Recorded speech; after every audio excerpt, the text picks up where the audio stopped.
중국이 위험할 거라고 강조하면서 네. 우리나라 주식을 가지고 있는 넌센스도 해결해 봐야 되겠죠. 테이퍼링이 빠르게 진행되고 금리 인상이 빠르게 진행되면 주가가 빠질 거라는 건 제가 봤을 때는 틀린 이야기예요. 네, 오늘은 중국 투자 얘기를 조금 해보려고 합니다. 그래서 박석중 연구원님 파트장님 모셨는데요. 인사 한번 해주시죠. 네, 안녕하십니까. 신한금융투자 박석중 연구원입니다. 12일에 리포트를 굉장히 긴 리포트를 내셨어요. 네네네. 중국 투자의 변화가 필요하다라는 리포트인데 네.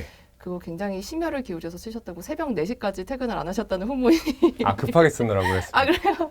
엄청나게 자료가 방대하더라고요. 제가 말씀드리고 싶은 건 중국 투자에 대한 어떻게 보면 주식시장 참여자 입장에서 시각 전환을 좀 해볼 필요가 있다는 거죠. 사실은 오늘 제가 이제 리포트를 쭉 읽어보니까 정말 제가 좀 도발적으로 요약을 하면 그거더라고요. 기존의 중국 투자 방식은 틀렸다. 그렇죠. 중국 투자 방식을 바꿔라라는 건데 기존의 중국 투자 관념이 틀렸다라고 얘기를 하려면 기존 중국 투자 관념은 그럼 뭐냐? 네. 이 얘기를 해야 되는데 네. 뭔가요? 틀렸다라는 이야기를 하면 저보다 더 고민을 하시는 분들의 의견을 제가 뒤집는 거니까요. 그런 건 좀 조심스럽긴 하고요. 그러니까 제가 생각하는 저희 신한 글로벌 리서치 팀이 생각하는 중국 투자의 핵심은 네. 인덱스 투자는 아닐 거라고 생각하고 있는 거죠. 많은 분들이 신흥국에 투자하고 계십니다. 그렇죠. 네. 그리고 자산을 배분하는 입장에서도 신흥 증시의 비중은 반드시 필요하죠. 근데 신흥국에 대한 가장 큰 낙관은 성장률이 선진국보다 높고 그렇죠. 인구 구조와 관련한 부분에서도 장기적인 성장 매력이 있는 것들이죠. 젊은 사람들이 그렇죠. 많으니까 앞으로 더 빨리 성장할 거다. 주식이라는 건 미래의 가치를 평가하는 선행가격 지표죠. 그러다 보니 이 고성장에 대한 부분이 주식시장에 녹아들어야 되는 게 합리적인 이야기잖아요.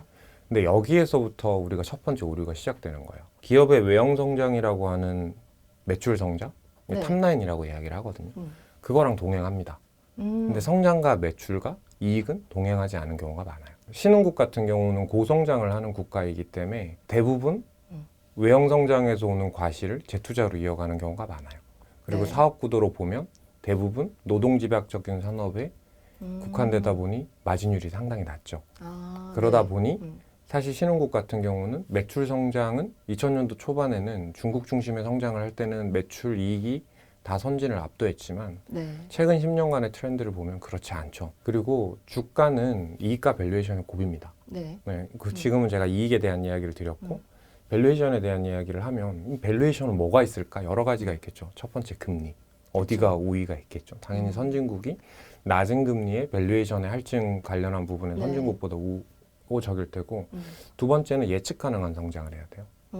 네, 그리고 낮은 변동성이 있어야 되는 것들이고요. 그리고 배당이라는 게 아주 중요합니다. 그러다 보니 성장률에 취해서 시장을 바라보는 전략이 마냥 맞을 수는 없다라는 생각인 것들이죠. 그래서 저희가 생각하는 건 신흥국들의 고성장을 기반으로 한 장기 투자 전략. 네. 그 핵심이 이제 중국에 있는 거죠. 그렇죠. 네, 그 전략이 정말 맞을까?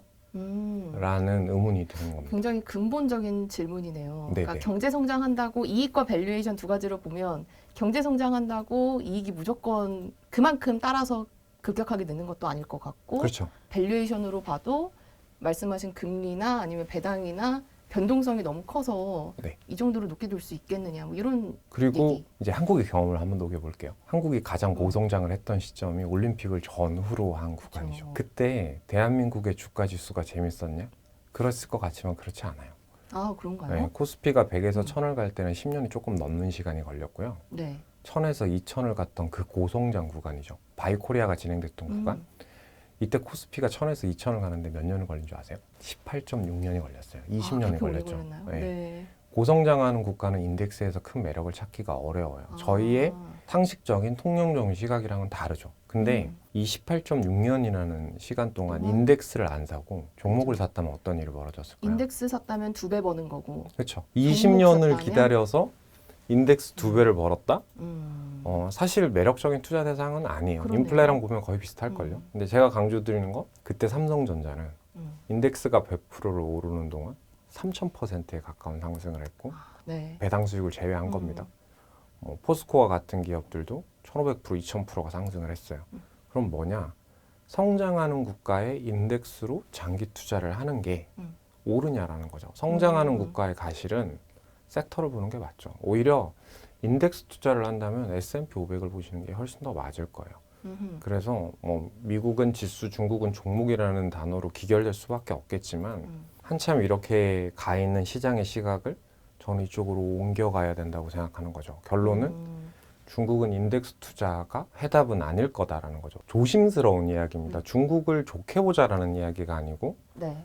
중국을 객관적으로 드라이하게 보자라는 것들인데 한국은 수출의 3분의 1이 중국으로 향합니다. 네. 그리고 해외 직접 투자의 20-30%도 중국으로 향해요. 네. 그리고 지리적으로, 문화적으로 아주 밀접한 국가죠.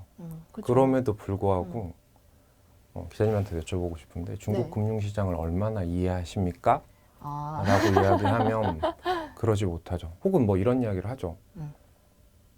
정말 전문가분들이 뭐 실명을 거론할 수 없지만 이코노미스트 분이 저에게 무슨 이야기를 했냐면 자기는 중국이 세계적인 위기가 발생했을 때 그때 네.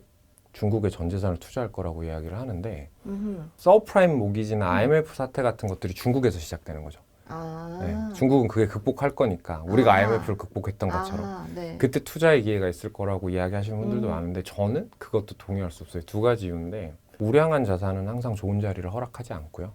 아, 두 번째는 사고 싶은 주식은 안 떨어진다. 그렇죠. 네. 중국이 위기가 없을 거라는 그런 위험한 이야기를 드리는 건 아니에요. 차트를 보시면 중국의 주식시장 90년부터 이제 시작이 된 건데 네.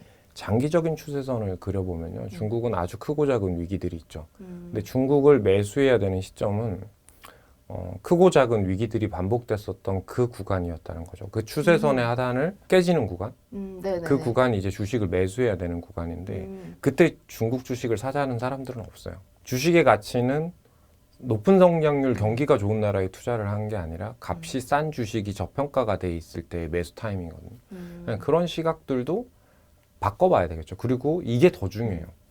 중국이 위험할 거라고 강조하면서 네.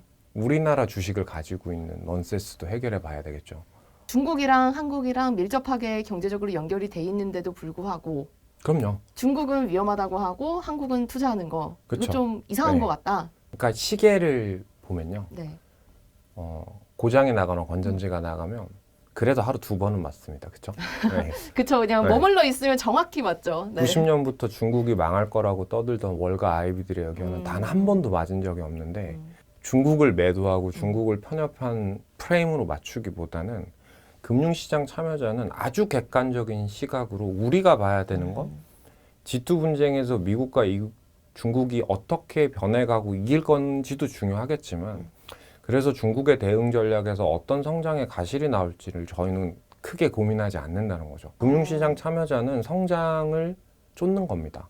전 네. 세계 성장의 3분의 1이 중국에서 나와요. 전 세계가 100에서 그 다음에 110이 성장하면 그중 3이 중국이라는 거예요. 사실 3이 넘어요. 40%가 넘은 적도 많고 2020년은 전 세계가 마이너스 성장하는데 중국이 플러스였으니 굳이 네. 이야기하자면 100으로 이야기할 수도 있겠죠. 전 세계 성장의 3분의 1에 눈을 감는 주식 투자자가 현명하냐라고 저는 드라이하게 묻는 거죠. 이게 아주 조심스러운 이야기지만 이만큼 가 있는 시장이 이만큼 중심적인 사고로 왔으면 좋겠다라는 측면에서 이제 중국의 투자론 같은 것들이 많이 변화돼야 되지 않을까라고 저는 생각을 하고 저희는 그 관점에서 이제 시장을 보고 있는 겁니다. 이런 거네요. 돈을 벌자. 그러니까 이를테면 뭐 정치적인 관념이나 뭐 이런 것들은 일단 제쳐놓고 돈을 벌 수 있는 기회를 한번 보면 중국을 그래도 외면할 수 있겠느냐. 뭐 그쵸. 이렇게 이해하면 될까요? 이런 이야기들도 이제 싫어하실 거예요. 하지만 저는 고객의 돈을 그리고 저를 참고해 주신 투자자분들에게 제가 말씀드리고 싶은 건 정치적 이념의 중국의 옳고 그름이 아니라 성장의 관점에서의 자본 차익의 기대감인 거죠. 그렇게 접근하면 중국을 보는 시각이 좀 많이 달라져야 될 거라고 생각을 합니다. 네. 선진국은 그럼 지수 투자가 오히려 맞는 것 같다고 하셨거든요. 그럼요. 그거는 또 이유를 조금 뭐 여러 가지 말씀해 주시겠어요? 방법이 있을 거예요. 그러니까 S&P 500을 제가 몇 번 이런 이야기를 드리는데 S&P 500을 월봉 우리가 보통 주봉을 보시고 주식하시는 일봉. 분은 네네네. 틱을 보잖아요. 네. 근데 월봉으로 아주 장기적인 시결에서 S&P 500을 들여다보면 이 왜 인덱스 투자를 해야 되는지를 아실 거고 그쵸. 하락장을 겪으시면 네네. 분명히 인덱스는 2%가 빠졌는데 내 종목은 10%가 빠지는 일이 벌어지는 거죠. 그렇죠. 그리고 내 인덱스가 다시 복원이 됐는데 네. 내 주식은 복원이 안 되는 경우가 그럴 수 많죠. 있죠. 그럴 때 네. 이제 괴리가 커지는 거죠. 포모라는 공포는 이제 기자님 가지고 계시는데 제가 안 가져 계시는 공포지만 인덱스 투자를 해야 될 걸이라는 아쉬움은 인덱스가 이만큼 올라가는데 제 주식은 못 올라가는 것들이죠. 그래서 그럼 차라리 인덱스 살 걸 뭐 이렇게 된다는 그렇죠. 거죠. 그래서 저희는 네. 어떤 전략을 가져가냐면 저희는 인덱스 투자를 하지 않습니다. 그렇긴 한데 네. 워렌 버핏도 그런 이야기를 하고 항상 많은 이 자산을 배분하는 정말 몇백 조를 운용하는 기관들은 인덱스와 스타일 전략의 섹터 네. 인덱스를 추종하는 경우가 되게 많거든요. 그게 관리 가능한 위험 보상 비율이 높은 투자이기 때문이에요. 그래서 선진국은 보상 비율. 네. 네. 중국은 종목 사고 선진국은 인덱스만 사 이런 게 아니라 사실상 가장 현명했던 전략 두 가지를 이분법으로 나누어서 본다면 미국은 인덱스 투자가 훨씬 더 매력적인 대상일 수 있다라는 거죠. 위험 대비 수익이 괜찮았다. 그렇죠. 많이 떨어지지 변동성도 크지 않고 네. 수익도 괜찮고. 네네. 네. 그리고 중국 같은 경우는 우리가 코스피가 1000에서 2000까지 가는 그 짧은 시기는 2년밖에 되지 않거든요. 그렇게 네. 인덱스가 살 구간이 오겠죠. 저는 그게 한 5년 내에 올 것 같다라는 개인적인 기대감은 가지고 있는데 이건 투자자한테 권유할 수 있는 생각은 아니니까요. 그 구간에서 아직도 중국은 성장을 쫓아서 사는 인덱스가 아닌 섹터 플레이가 더 맞지 않을까? 네, 이런 생각을 하고 있는 겁니다. 근데 사실 그 섹터 성장성이 높은 섹터를 고르는 게 지수보다 수익률이 높다라는 거는 그렇죠. 알고 있는데 지수 투자할 때는 사실 어디가 오를지 어떤 섹터가 좋을지 모르니까 그러니까 조금 더 안정적인 수익을 추구하려고 지수 투자하는 건 아닌가요? 지금 이야기를 들으신 분 중에 이런 고민을 할 거예요. 어느 나라나 섹터를 잘 고르면 인덱스보다 수익률이 좋은데 그쵸. 당연한 이야기 아니야? 그렇죠. 라는 이야기죠. 제 보고서를 보시면 중국의 중기적인 정책 기조와 경제 구조 변화를 답습하는 종목들을 사라는 이야기를 하거든요. 그것도 한국도 정책 테마주로 엮이면 주가가 가는데? 그렇죠. 뭐 정책적으로 밀어준다라고 하면 뭐 2차 전지, 전기차 이런 게 이제 작년에 많이 오른 게 그럼요. 그런 거잖아요. 그런데 이게 네. 중국은 뭐가 달러라는 이야기죠. 크게 다르지 않아요. 하지만 호흡이 길죠. 한국 같은 경우는 이제 3월 또 정권이 바뀔 수도 있고 같은 정권이 유지될 수도 있겠지만 그 어떤 정부가 들어선다고 해도 이 내각은 저번에 내각의 정책 구도랑 상당 부분의 전환을 둬야 될 거예요. 그렇죠. 그리고 4, 5년 내에 분명한 성과를 내야 되기 때문에 정책의 구조적인 변화 일관성이 되게 낮아요. 근데 중국은 정권 교체를 하는 국가가 아니죠. 공산당이죠. 그렇죠. 네. 중국은 일당 체제에서 정확한 표현은 지도부 교대예요. 지금 제가 차트를 하나 또 보여드릴 텐데 이 차트를 보시면 지난 15년, 20년 동안 중국의 추세를 뻗어내는 종목이거든요. 근데 왼쪽에 축을 보시면 1000%, 200% 정도가 남아있는데 이게 뭐냐면 중국은 정책의 호흡이 아주 깁니다. 그리고 그 짧은 호흡이라고 이야기하는 중기적인 호흡이 5년 단위로 만들어지는 5개년 기획인 것들인데 중국은 정책의 구조적인 변화가 수요를 창출하고 경제 구도를 가파르게 변화시키는 관점의 변화 내에서 한국의 정책 테마주의 2주짜리 수세가 아니라는 것들이죠. 그래서 이 흐름을 잘 쫓아가는 리서치를 해야 되고 투자를 해야 될 거라는 겁니다. 근데 지금 중국이 훨씬 더 중요해 보이는 건 G2의 분쟁과 시진핑 정부의 3기와 그리고 중진국의 함정에 빠지지 않고 선진국으로 도약할 수 있는 아주 큰 구조적인 변화가 나와야 된다는 거죠. 중국은 항상 위기에서 해법을 찾으면서 시장의 변화들이 만들어지는데 그러한 관점의 변화가 작년 하반기부터 내년, 후내년까지 아주 중요한 성장을 만들어낼 거라고 보고 있기 때문에 정책 방향이 그렇죠. 네. 그리고 이 시세는 과거에 봤던 중국이랑 정말 큰 변화가 있을 거라고 생각을 하고 있기 때문에 어허. 중국의 정책 테마주들을 보는 게 아니라 장기적으로 사이클을 변화시키는 주도주를 보자라는 거고요. 한국 투자를 하시는 분들에게 조금 더 와닿는 이야기를 하면 네. 메가 트렌드 같은 시장이 있죠. 뭐 메타버스, NFT, 뭐 4차 산업혁명, 그렇죠. 비트코인, 블록체인 이런 네. 이야기들이 있을 텐데 우리나라에서 수혜주가 뭐냐라고 물어보면 찾기 힘들어요. 그래서 스몰캡들이 네. 이럴 때 이제 막 빠르게 시가총액 3천억 미만짜리 종목들을 찾아다니는데 전 세계 밸류체인에서 한국이 차지하고 있는 위치가 되게 집약적이기 때문이죠. 하지만 중국은 작다. 네. 전 세계 제조업의 60% 이상을 차지하는 국가고 올드 이코노미부터 뉴 이코노미까지 밸류 체인이 사실상 거의 수직 계열화돼 있죠. 그거 못하고 있는 게 이제 파운드리 관련한 부분에서 뭐 15나노 이하의 파운드리를 네. 이야기하는 것들인데 반도체 생산은 못하고 있다. 그렇죠. 특히 메가 트렌드라는 걸 저한테 한번 물어보시면 한번 여쭤봐 주실래요? 메가 네. 트렌드가 뭐예요?라고? 네. 메가 트렌드가 뭔가요? 저는 바이든과 시진핑이 공통적으로 육성하는 산업이 메가 트렌드일 거라고 봐요. 한국은 그 메가 트렌드에서 뭔 수혜를 얻어야 돼요? 거기에 중간재를 납품하는 애들이 좀 좋을 팔아야죠. 거라고 봐요. 그렇죠. 네. 우리나라 5대 그룹사, 제가 보고 있는 10몇 대 중견 기업들 중에서 거기에서 아주 매력적인 기업들이 보여요. 저는 그래서 대한민국 증시 좋게 보는데 중국은 네. 그 밸류체인 내에서 수직 계열화를 이루는 정책을 가져가고 있기 때문에 종목의 선정이나 테마를 구성할 때도 조금 더 나은 포트폴리오를 가지고 투자를 해나갈 수 있는 마켓이기도 하거든요. 그래서 네. 똑같은 정책 테마주를 보는 관점에서 첫 번째 호흡이 길 수 있다라는 것들이고 그리고 종목의 선정들이나 성장을 보는 관점에서도 훨씬 더 폭넓은 포트폴리오를 가져갈 수 있고 그리고 미중의 분쟁에서 미국에 대한 투자와 중국에 대한 투자를 동반적으로 가져갈 볼 필요가 있거든요. 많은 분들이 저에게 여쭤요. G2 분쟁이 하면 당연히 미국이 이기겠지. 미국 이기는 거 아니야? 네, 저는 뭐라고 대답하냐면 한국이 질 것 같아요 라고 이야기를 하죠. 아, 네. 왜냐하면 우리나라는 그 둘의 성장의 중간재를 대는 나라들인데 그렇죠. 그 둘의 국가 모두가 자신의 밸류체인을 수직 계열화하는 전략이면 한국의 중간재가 장기적으로 좋을 수 있을까요? 제 개인적인 의미는 네네. 두 국가에서 균형 잡힌 포트폴리오를 가져가는 게 맞지 않을까. 물론 저희도 전체 포트폴리오에서 미국의 비중이 압도적으로 높습니다. 중국이 네. 20%가 안 됐던 적이 더 많은데 지금 좀 많이 늘어나긴 했는데 네. 그런 균형감을 강조드리는 거예요. 그러니까 중국을 압도적으로 늘리라는 게 아니라 어쨌든 과거보다는 조금 더 시각을 달리해 볼 필요가 있다. 네. 라는 것인데 그러면 다시 아까 돌아가서 이 메가 트렌드는 미국과 중국이 같이 보는 산업이다라고 얘기를 하셨어요. 그 산업이 어떤 거를 같이 보고 있는지 그 얘기를 좀 해주세요. 올해 저한테 유망사업 주도주 3개만 물어보라고 이야기하면 네. 저는 3개를 이렇게 대답하거든요. AI, AI. 이렇게 말씀드리는데 AI 이런 산업들뿐만 네네네네네. 아니라 반도체, AI 네. 전기차, 뭐 그린, 뭐 4차 산업과 그린과 관련한 부분에서 두 국가들이 공통적으로 육성하고 있죠. 이거는 지금 미국의 교착 상태에 빠져 있는 미국의 새로운 재정 정책의 방향성과 14차 5개년 기획에서 이야기하는 투자가 똑같아요.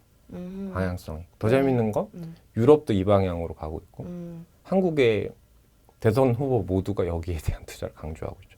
이 그림으로 이제 이동을 하는 관점에서 지난해 중국이 너무 아쉬웠어요. 근데 지난해가 이제 14차 5개년 계획의 원년이에요. 첫 번째 해고 올해가 이제 두 번째죠. 네. 근데 보통 5개년 계획의 달성률이 몇 % 되냐면요. 98% 정도가 돼요. 중국이요? 네. 그래서 투자를 하자라는 건 너무 나이브한 생각일 거예요. 근데 저는 뭘 보냐면 5개년 계획을 100% 달성하려면 투자는 언제 제일 많아야 될까요? 제가 질문을 많이 하네요. 그렇죠. 1, 2년 차가 제일 많아야죠. 네, 처음에 많이 해야 될 것 근데 같아요. 작년에 투자가 없었어요. 없었다기보다는 부진했어요. 왜요? 작년에는 중국이 선진국이 저렇게 레버리지를 늘리는 구간에서 디레버리징을 했고 지방 정부가 투자를 할 수 있는 상황도 아니었고 그리고 여러 가지 코로나 관련한 부분들에 대한 이야기들 그래서 첨단 산업에 대한 투자가 크지 않았어요. 그리고 그 투자를 끌고 가는 바이두, 알리바바, 텐센트에게 공동부유라는 이름으로 대규모 테크 기업들의 규제가 진행됐었기 때문에 그쵸. 그 구간에서 의미 있게 투자를 늘릴 수 있는 기업들도 없었던 거죠. 그러면 네. 이럴 수는 있을까라는 고민을 하는 거죠. 아직도 검증해야 될 일이긴 하지만 그럼 2년 차에 투자가 훨씬 많이 진행될 가능성이 높죠. 초기에 해야 되는데 작년에 안 했으니까 네, 올해 많이 할 것 같다. 네, 제가 사실 지금 중국을 바이 차이나라는 나름 용기 있는 제목을 쓴 이유는 아까도 말씀드렸지만 이제 중국에 물들어왔으니까 중국을 사자라는 의미는 아니지만 그래도 용기를 내봤던 이유는 뭐냐면 아까 말씀하셨던 거랑 유사한 흐름인데 네. 지금 디커플링 되고 있거든요. 디커플링 어디랑 어디가 탈동조화. 네네. 선진국과 중국. 아 미국과 중국 이렇게 봐도 될까요? 뭐 비슷하죠. 근데 보시면 뭐가 탈동조화되지? 첫 번째 경기죠.